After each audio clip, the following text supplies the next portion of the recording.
Welcome to Blizzard Fire. We hope this video helps fire up your solution. In this video, I will explain how to play Explorers in Geometry Dash. To begin, focus on the fundamental mechanics. Your primary objective is to guide your icon through a series of challenging obstacles, aiming to reach the finish line.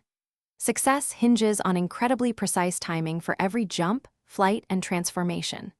Familiarize yourself with the distinct controls for each game mode, such as the cube, ship, and ball, as they demand different reactions. Next, let's tackle some of the level's more challenging sections. The ship segments, for instance, demand a very steady hand and controlled, light taps to navigate without crashing. When you encounter the cube parts, be prepared for tricky triple spikes and precise jump sequences that require perfect timing.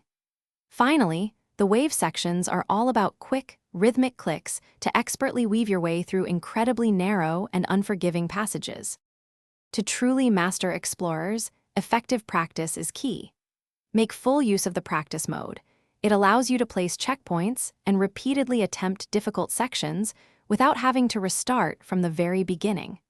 Try breaking the entire level down into smaller, more manageable segments, perhaps focusing on just 10 to 15 seconds at a time. Consistently repeating these challenging parts will help you build essential muscle memory and improve your reaction times significantly.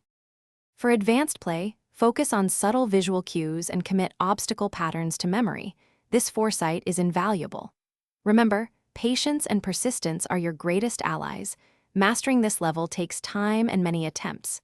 Consider watching successful runs by experienced players online.